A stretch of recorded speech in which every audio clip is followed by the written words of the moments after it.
Shalom. Semangat ya. Semangat? Oke, yang diikut online, saya tentunya tidak bisa melihat, tidak bisa mendengar kata semangat saudara, tapi di ruangan ini, yang ada di ruangan ini saya dengar ya. Boleh katakan semangat 3 kali kepada sebelahnya. 2, 3. Amin. Contohi Bapak Gembala kita, beliau selalu semangat. Ya, puji Tuhan. Kenapa kita harus semangat? Karena Tuhan kita Yesus Kristus selalu semangat buat kita. Ya, oke? Tuhan Yesus selalu semangat buat kita, buat keluarga kita. Setuju? Kalau nggak semangat hari ini saudara dan saya nggak ada seperti kita ada saat ini. Serius. Ya, dia tetap antusias. Sekalipun kita banyak kali menyakiti hatinya, tetap dia antusias buat kita. Ya, untuk memulihkan tadi lagu-lagu tadi kalau Bapak Saudara teman-teman nyanyikan dengan sungguh-sungguh, perhatikan setiap lirik-liriknya saudara, terutama itu oleh darah anak domba, itu bersumber dari firman Allah. Nah saudara kalau renungkan itu luar biasa saudara. Ya, nah sebelumnya dikatakan hidupku dipulihkan. Katakan hidupku dipulihkan. Apa arti kata pulih? Arti kata pulih itu dikembalikan ke semula. Kembali ke semula. Enggak mungkin hidup saudara dan saya dikembalikan semula dengan kekuatan kita. Tetapi ini semata-mata karena karya Yesus Kristus di kayu salib. Dan iman kita kepada Dia. Itu yang membuat saudara dan saya mengalami perubahan hidup. Oke? Puji Tuhan. Boleh beri tepuk tangan buat Tuhan kita Yesus Kristus. Amin. Yuk. Nah saudara, saya mau tanya dong. Khususnya buat saudara ya memang saudara yang ada di ruangan ini. Berapa ada nggak saudara yang bawa uang Rp1.000 uang lembaran? Yang bawa angkat tangan, segera maju ke depan. 1 orang saja. Ayo, cepat. Waktu berjalan terus, karena waktu tidak bisa dibeli dengan uang Rp1.000. Oke, kemari naik ke atas. Nah, udah, jangan dimasukin lagi. Oh, uangnya besar ya. Oke, sini. Oke, boleh dibuka ininya sebentar. Nah, oke, bagi bapak saudara yang di sini kenal dong, ya. Siapa namanya? Betul, ya, Sarah. Oke, Sarah. Kemana kau, Abraham? Oh, beliau bilang lagi ngangon kambing. Oke, Sarah, puji Tuhan. Kamu uang 1.000? Oh, oke. Kamu sayang nggak mau uang ini?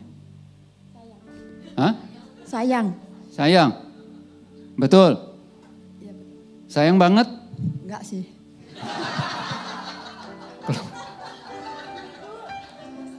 Oke, karena ada kata bangetnya. Sayang?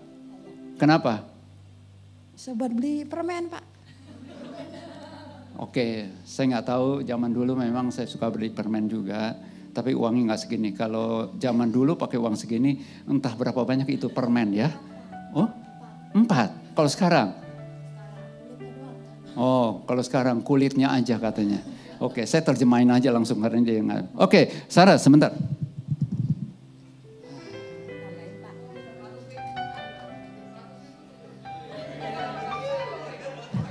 Sebentar, saya lagi ngeliat nilai yang paling rendah. Ini aja lah ya. Kamu jangan intip-intip, Sarah. Memang Sarah juga pernah ngintip-ngintip sih ketika Abraham itu ngobrol dengan malaikat. Suka ngintip-ngintip. Oke, mohon maaf ya bagi saudara yang di online kalau nama saudara Sarah mungkin gak termasuk saudara. Tetapi mungkin juga saudara suka mengintip. Oke, sini Sarah. Oke, Sarah, mau nggak saya tukar itu uang 1.000? Mau nggak dengan uang ini? Mau nggak? Mau. Kenapa mau? Lebih gede. Gede apa gambarnya? Memang ada fotonya gambar orangnya besar. Lebih gede. Angkanya lebih gede. Angkanya lebih besar, oke? Mau ditukar? Rela? Rela. Rela banget? Ayo, rela banget? Rela banget Pak. Oke nih. Beneran.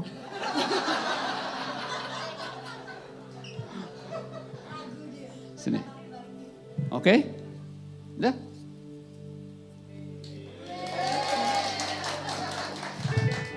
Ini beneran Pak. Enggak. Sarah melihat muka saya muka penipu. Hah? Oke, itu benar untuk kamu. Tukar dengan ini. Oke.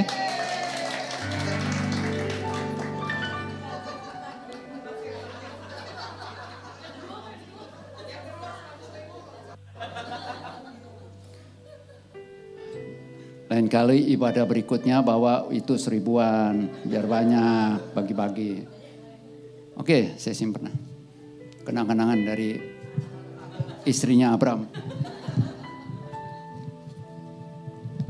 Saudara perhatikan enggak? Terjadi pertukaran. Dari nilai yang rendah menjadi nilai yang tinggi, besar. Oke? Sayang nggak? Sayang. Di kayu salib juga terjadi pertukaran, saudara. Tuhan mau menukar hidupmu yang sia-sia, hidupku yang sia-sia, dengan hidup yang baru dari Kristus. Yang membuat Tuhan tersenyum bangga gitu loh. Ketika saudara dan saya ngalami itu, ya sederhana aja deh. Seperti Sarah itu. Ya, dia ketawa beneran, ragu-ragu. Berapa banyak di antara kita mungkin ada yang ragu-ragu, bener gak sih Tuhan Yesus itu mati buat saya?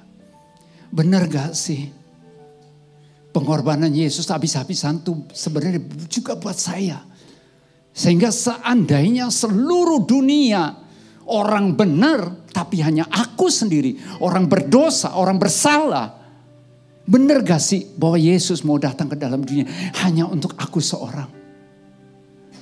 Saya ingin katakan, ya, Yesus tetap mau datang ke dalam dunia ini. Hanya untuk menebusmu, menebusku. Begitu berharga banget loh. Yesaya 43 ayat 4a. Engkau berharga, mulia, dan dikasihi Tuhan. Kasih Tuhan tidak pernah bertambah kecil, bertambah besar. Tetap utuh. Gak pernah saya ngelihat atau baca di Alkitab itu kasih Allah semakin besar terhadap hamba-hambanya yang melayani begitu luar biasa atau memberikan persembahan banyak-banyak. No. Sekali Tuhan katakan aku mengasihi engkau, selamanya Tuhan mengasihimu. Tetap utuh. Sekalipun saudara dan saya telah menyakiti hati dia dengan kita berbuat dosa, tidak mengurangi kasih Tuhan. Tapi Tuhan juga tidak kompromi dengan dosa. Itu sebabnya dia rela menukarkan hidupmu dengan hidupnya dia. Supaya saudara dan saya tidak mewariskan kebinasaan, melainkan beroleh hidup yang kekal. Katakan hidup yang kekal.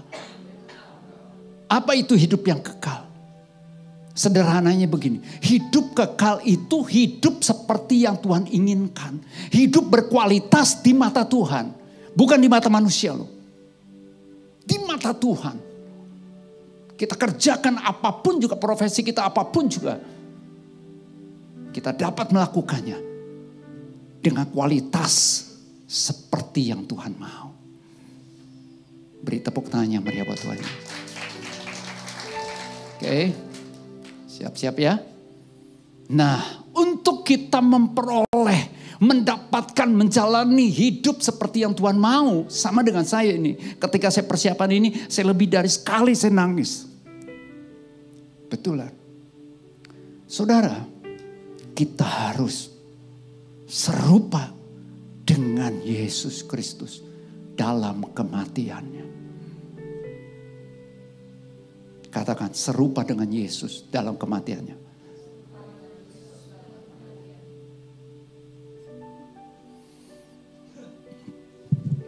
Ayat firman Tuhan katakan begini. Di dalam Filipi. Captionnya. Filipi 3 ayat 10 dan 11.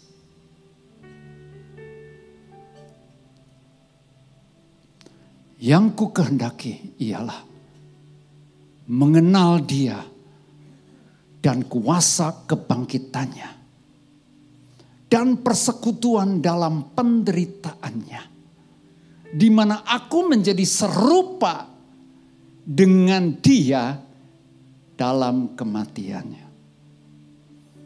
Saya ulangi ya. Kalau tidak keberatan, sama-sama kita baca, kita deklarasikan. Sampai telinga saudara dengar apa yang keluar dari mulutmu. 2, 3. Yang ku kehendaki ialah mengenal Dia dan kuasa kebangkitannya dan persekutuan dalam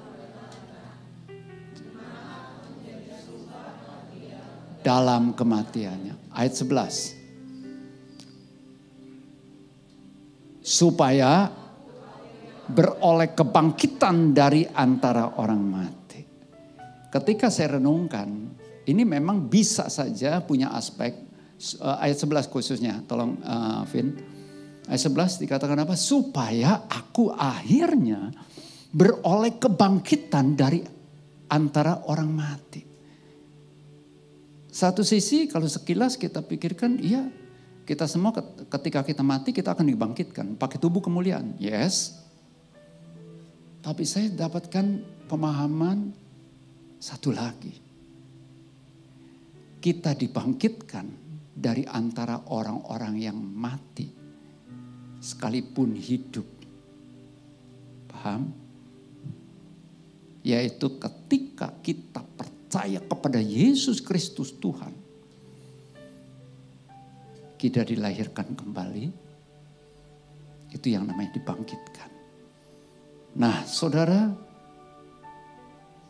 apa yang harus kita lakukan dalam hari-hari hidup kita ke depan? Saya renungkan ya, tadi waktu pujian juga, ini perkara serius banget. Ini merupakan titik balik, pertukaran. Saya tadi pagi sempat WA kepada teman-teman dan beberapa juga grup, termasuk grup komsel saya, Holy.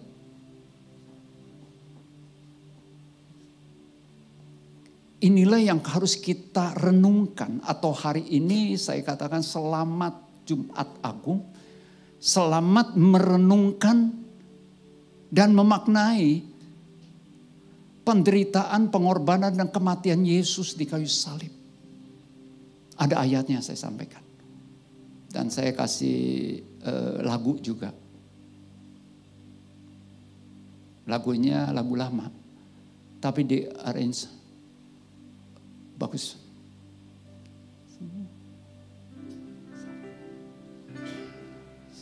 Salibnya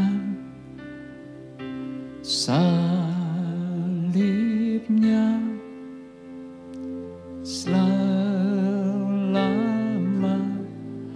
mulia. Kalimatnya lanjutannya begini. Dosaku disucikan oleh darah Yesus. Tidak peduli usia saudara berapa, apapun jabatan kita di luar sana, profesi kita, tanpa kita memaknai dengan sungguh-sungguh dan kita imani dan kita hidupi, percuma loh kita hidup. Saudara dan saya masih hidup sampai saat ini. Berarti Tuhan masih memberi kita kesempatan. Kesempatan. Ya. Nah, apa yang harus kita lakukan? Yaitu mengenal. Katakan sama-sama mengenal. Oke, tolong buka slide-nya. Ada 3 hal. Yang pertama adalah mengenal pribadi Yesus Kristus. Ini sesuai dengan ayat tadi ya. Ya. Mengenal Yesus Kristus. Inilah yang ku kehendaki. Yang ku kehendaki ialah. Yang ku hasratkan ialah. Yang ku perjuangkan ialah. Itu. Yang ku usahakan seluruh hidupku ialah. Apa? Mengenal Dia. Siapa Dia? Yesus Kristus. Yesus Kristusmu, Yesus Kristusku. Mengenal, ginosko. Kata mengenal ini, menariknya. Punya arti memang ini ungkapan orang Yahudi sebagai hubungan persetubuhan pria dan wanita. Nah, selain itu ada pengertian lain namanya mengenal ya. Namanya mengenal. Mengenal lebih dalam lagi mengenal. Itu kata mengenal di Alkitab, itu Perjanjian Baru khususnya. Artinya apa? Saya temukan dari terjemahan bahasa lain dikatakan begini. Mengidentifikasikan. Mengenal tuh mengidentifikasikan. Tahu ini seleranya Tuhan atau bukan seleranya Tuhan. Mengidentifikasikan. Ini memang dari Tuhan atau bukan dari Tuhan. Yang berikutnya bisa membedakan. Kata mengenal tuh membedakan ini Tuhan yang asli. Ini Yesus yang asli. Karena konteks daripada Filipi ini adalah Paulus dengan tegas menyatakan kebenaran bahwa kita diselamatkan oleh iman kepada Yesus Kristus. Karena apa? Karena ada orang-orang pada saat itu ya, orang-orang Yahudi menambahkan, enggak cukup hanya percaya Yesus, engkau harus disunat. Kok kalau baca ayat sebelumnya begitu saudara? Engkau harus mengikuti liturgi-liturgi agamawi. Kalau sekarang gereja nih, kegiatan-kegiatan gereja. Kalau enggak, engkau enggak selamat atau enggak sempurna keselamatanmu. Ini yang Paulus harus nulis surat ini dengan tegas dikatakan. Untuk kita mengalahkan atau menangkal segala ajaran-ajaran yang bisa menyesatkan kita. Caranya apa? Yang pertama, kenalilah Yesus Kristus itu siapa. Saya baca satu buku loh. Ternyata esensi gereja yang sebenarnya adalah siapa Yesus Kristus. Saudara berjemaat di tempat ini. Atau saudara mengikuti ibadah ini atau dengarkan khotbah ini atau dengarkan khotbah lain. Intinya adalah engkau dan aku dibawa untuk mengenal siapa itu Yesus. Siapa Yesus buatmu. Siapa Yesus buatku. Kata mengenal juga artinya wawasan. Memiliki wawasan tentang Yesus. Katakan memiliki wawasan tentang Yesus. Oke. Saudara baru dapat ya? Saya baru tahu. Ketika saya minta bantuan dari rekan saya, seorang hamba Tuhan. Saya mau belajar. Ya, saudara, kita punya wawasan tentang Yesus itu sebagai apa? Enggak hanya, aku tahu kok Yesus mati di kayu salib. Aku tahu loh, katanya sih menanggung dosa kita, dosa umat manusia. That's it. Hanya seitu. Punya wawasan, namanya wawasan. Saudara, ketika saudara dan saya masih kecil, kita diajar ketika kita mulai berinteraksi di SD, SMP. Wawasan kita makin lama makin banyak, makin besar, makin luas. Setuju gak saudara? Demikian, mengenal Yesus, kita gak cukup hanya sampai saat ini. Harus terus dan terus. Punya wawasan semakin luas tentang siapa itu Yesus. Saudara tahu, Yesus Kristus adalah Allah yang datang ke dalam dunia. Dia tidak menganggap kesetaraan dengan Allah sebagai milik yang harus dipertahankan. Dia adalah Tuhan penciptamu, penciptaku. Mana mungkin kita yang punya otak hanya sebesar kepalan ini nih ya. Kita bisa memahami kemahakuasaannya Tuhan. Gak bisa. Tapi kita bisa terus menerus makin lama makin luas gitu loh. Wawasan saudara dan saya tentang pribadi Yesus harus bertambah lama, bertambah luas. Bertambah luas. Katakan, aku harus bertambah wawasanku tentang Yesus. 2, 3.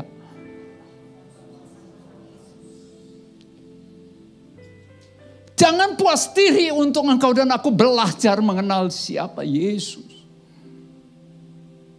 Nggak ada orang yang sudah sempurna sampai detik ini. Saudara sebut namanya. Pendeta, hamba Tuhan siapapun juga. Atau di antara kita sudah sempurna mengenal Yesus seperti apa. Semuanya terus belajar. Butuh yang namanya pengetahuan. Kata mengenal itu punya arti juga adalah pengetahuan di dalamnya. Jangan pernah berhenti untuk belajar. Untuk belajar apa? Mengenal siapa Yesus. Gagal mengenal Yesus, fatal akibatnya di kekekalan nanti. Serius. Mengenal pasangan hidup kita saja, suami istri. Itu belum kita katakan 100%, setuju Kak? Halo yang sudah menikah, angkat tangan yang di tempat ini. Yang sudah menikah, yang sadar bahwa iya udah menikah. Angkat tangan, yang sadar aja ya. Oke. Yang gak sadar, ya perlu kita doakan. Saudara, coba saya tanya deh. Umur pernikahan saudara berapa lama? Mohon maaf, di ruangan ini ada yang sudah umur pernikahannya udah di atas 50 tahun nih. Ya, tapi saya, umur pernikahan saya dengan istri saya baru jalan 32 tahun. Betul Mak? 32 tahun, nanti tanggal 14 Desember. Ya. Saya sebut tanggalnya supaya saudara siap-siap. Oke, nggak mengharapkan sih, saya cuma mendoakan aja. Oke, saudara, pernikahan sekian lama pula, aku udah kenal, begitu kenal, kenal banget masih ribut. Setuju? Yang pertama, untuk kita dapat hidup seperti yang Tuhan mau, yang pertama, mengenal Yesus Kristus. Jangan pernah berhenti membaca dan merenungkan firman Allah. Beri tepuk tangan meriah buat Tuhan Yesus. Juru selamatmu bukan suamimu. Juru selamatmu bukan istrimu. Juru selamatmu bukan orang tuamu. Juru selamatmu bukan anak-anakmu. Bukan bosmu. Juru selamatmu bukan pelayananmu. Juru selamatmu bukan pekerjaanmu, bisnismu. Juru selamatmu bukan uangmu. Tapi juru selamat kita adalah Yesus Kristus Tuhan. Kenali dia terus menerus. Yang kedua, mengenal kuasa kebangkitan Yesus Kristus. Ini lebih tajam lagi nanti di hari Minggu. Colek sebelahnya. Jangan lupa 2 hari lagi datang. 2, 3. Ya, bukan lagi Bapak Gembala yang ingetin. Tapi mereka sudah ingetin, saling mengingatkan ya. Yaitu Paskah. Bapak Ibu Saudara yang dikasih Tuhan Yesus. Kuasa kebangkitan Kristus. Saya renungkan apalagi nih kuasa. Saudara, kuasa itu dalam arti lain, terjemahan lain artinya begini. Super power.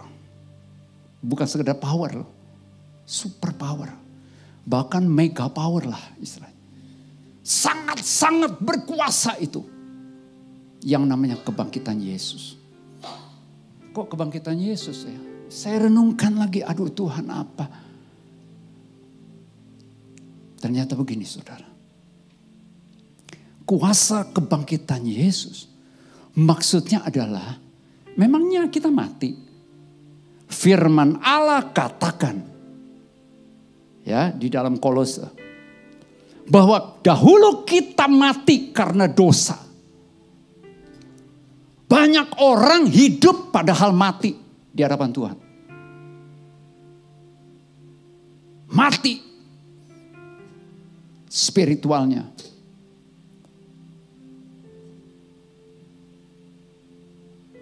Kepekaannya terhadap kehendak Tuhan. Mati. Ini bukan hanya buat saudara tapi juga buat saya. Itu sebabnya Yesus datang ke dalam dunia untuk memulihkan saudara dan saya. mengembalikan. Amin. Lalu kalau yang mati, oleh kuasa kebangkitannya kita dihidupkan kembali.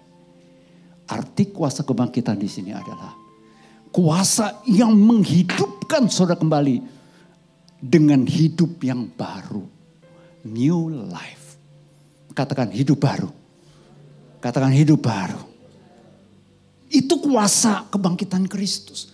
Betapa dahsyat dan super maha dahsyat kuasa yang membangkitkan Yesus dari antara orang mati.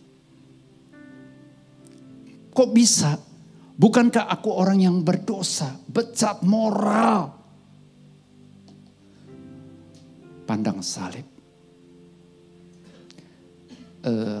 Joshua di sini ada? Oke, sudah siap itunya? Ada atribut salibnya? Nah, saya bawa nih. Ya, ini kalau Bapak Ibu Saudara belum kenal, ini Pak Yosua. Ini beliau adalah, saya panggil Pak karena sudah berkeluarga tapi usianya masih muda. Ya, PM, Papa muda. Oke, siap. Oke, Bapak Ibu Saudara yang dikasih Tuhan. Ini tulisannya adalah, bisa di zoom. Terus.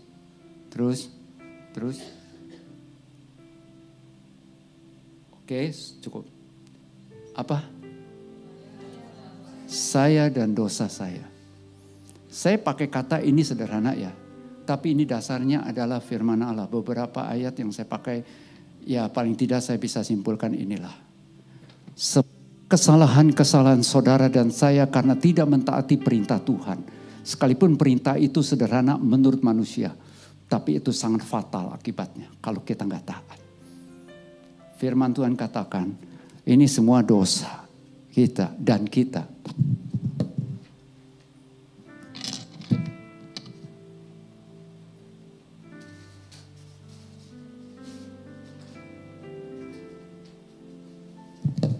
Dipakukan di kayu salib.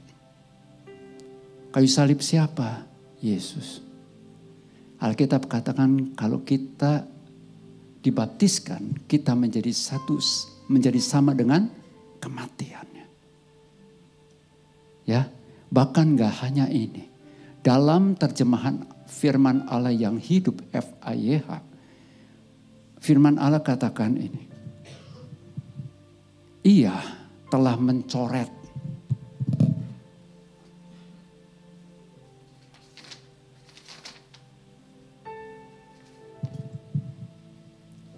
saya ketemu terjemahan ini. Wow. Pak, Bu, saudara, teman-teman. Dosamu sudah dicoret. Kesalahanmu, pelanggaranmu sudah dicoret.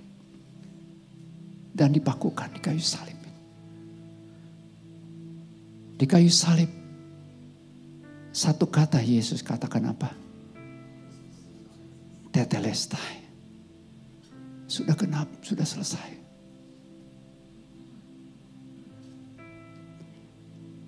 Darah Yesus yang menghapuskan semuanya itu. Thank you, brother.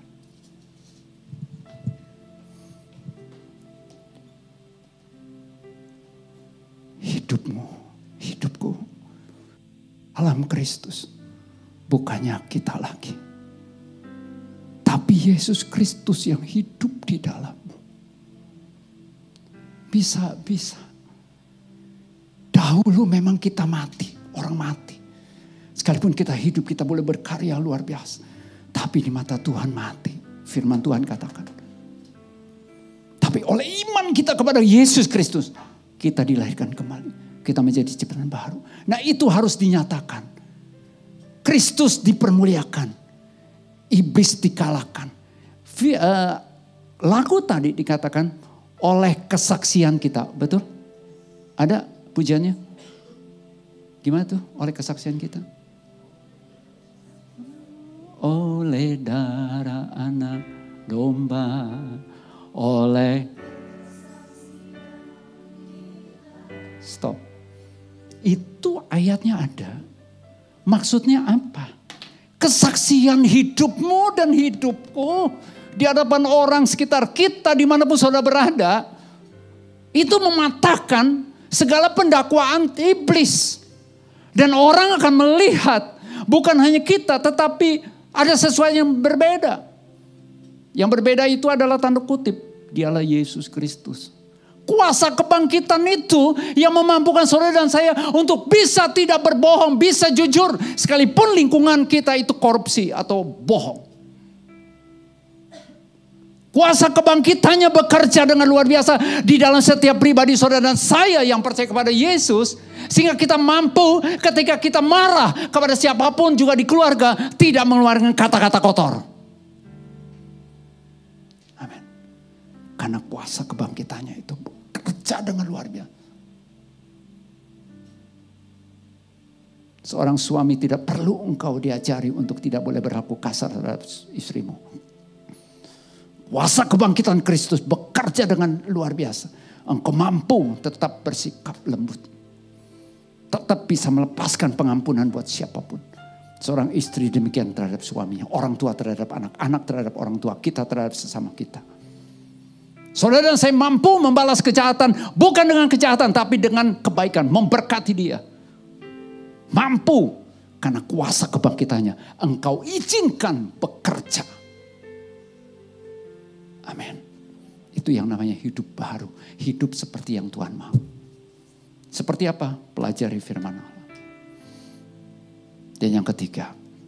Tadi yang pertama mengenal pribadi Tuhan Yesus. Yang kedua mengenal kuasa kebangkitannya. Yang ketiga mengenal. Kata mengenal ya. Artinya punya wawasan. Jadi jangan berhenti sampai saat ini nih. Saudara terus belajar dan praktekin.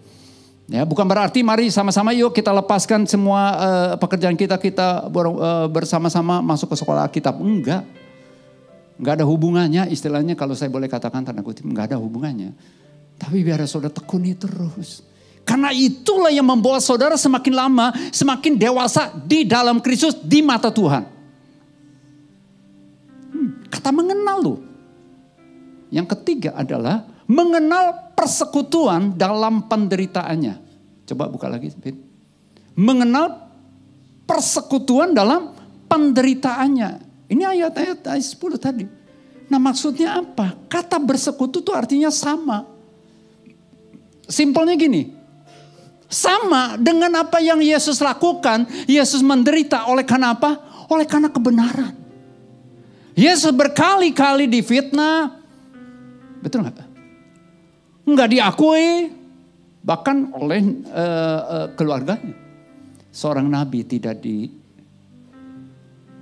dihormati di negerinya sendiri. Yesus ngalami. Bahkan puncak penolakan Yesus itu kayu salib. Dia yang benar dijadikan tidak benar. Dia yang benar dijadikannya berdosa. Supaya kita yang berdosa dibenarkan.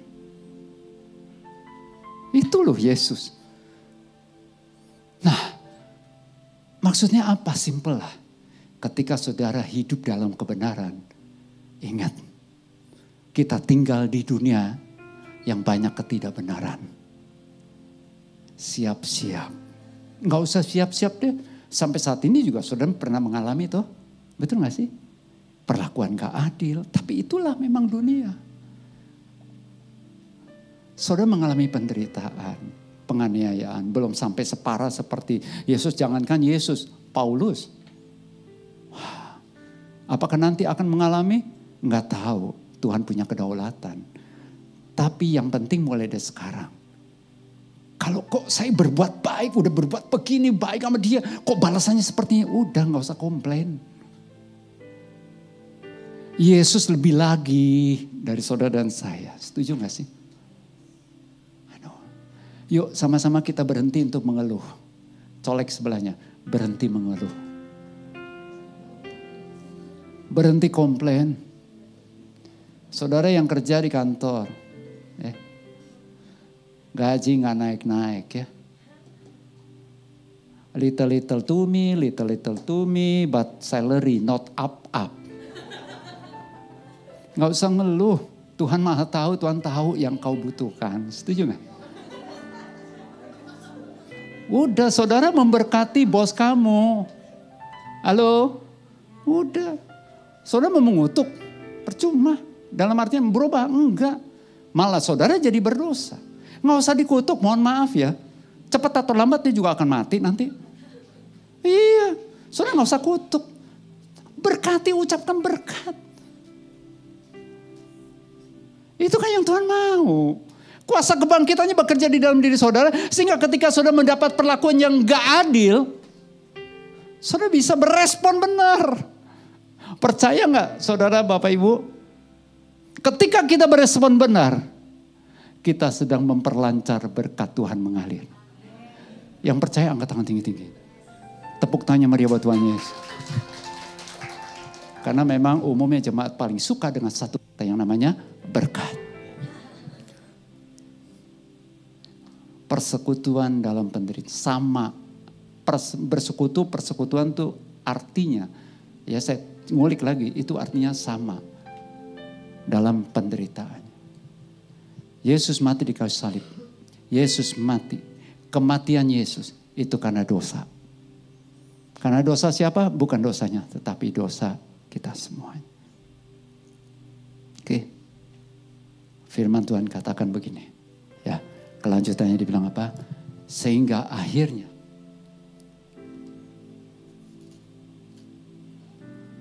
kita beroleh kebangkitan dari antara orang mati. Kalau kita menghidupi ini. 3 prinsip. Mengenal Yesus Kristus tentunya lewat firman Tuhan. Maka itu baca Alkitab jangan Senin Kemis. Senin kagak baca apalagi hari Kamis. Bacanya hari Minggu. Itu pun kalau disuruh sama pembicara. Enggak saudara. Ternyata ada survei mengatakan begini. Ketika kita dengar khotbah memang itu bisa berkontribusi terhadap perubahan hidup kita. Tapi ternyata itu hanya 5%. Kalau saudara fokus, kagak nguap-nguap nih, nggak ngantuk nih. Saudara nggak ada penglihatan apa begitu. Atau pikiran saudara ke bakso, ke mall ke TA, Taman Anggrek dan sebagainya. Saudara saya mau makan ini, ramen dan sebagainya. No, saudara fokus terus. Itu perubahan hidupnya 5%. Saudara. Kalau saudara fokus, saya doang fokus. Tapi perubahan terbesar dari apa? Ketika kita mengalami kuasa firman. Terjadi pola pikir, pembaruan. Mengenali Yesus Kristus. Maka itu setia beribadah, setia juga berkomsel. Tanya sebelahnya, kau setia gak berkomsel? Nah ini kesempatan nih. Oke. Boleh gak saudara angkat tangan kanan saudara? Angkat tangan kanan. Katakan bertobat. Oke. Maksudnya begini, firman Tuhan ada katakan loh, jangan engkau menjauhkan diri dari pertemuan-pertemuan ibadah, betul gak? Betul, bukan tanpa ketemu-ketemu ngapain, bukan, memang sih kita jangan terus tegang-tegang juga kali, ketika masuk dalam komsel, jangan, kenapa? Jaga wibawa, jaga hadirat, jaga apa lu colek-colek, enggak senyum, no, enggak, biasa saudara, realize ada ketawa, tetapi apa yang kita bahas? Tentang Tuhan kita Yesus Kristus. Dalam komsel itu ada kesaksian yang menguatkan satu sama lain. Bukan pamer diri tetapi pamerkan Kristus. Setuju gak? Haleluya. Mengenal pribadi Yesus. Mengenal kuasa kebangkitannya. Mengenal persekutuan dalam penderitaannya. Sampai kapan? Sampai Tuhan Yesus katakan cukup nak. Engkau naik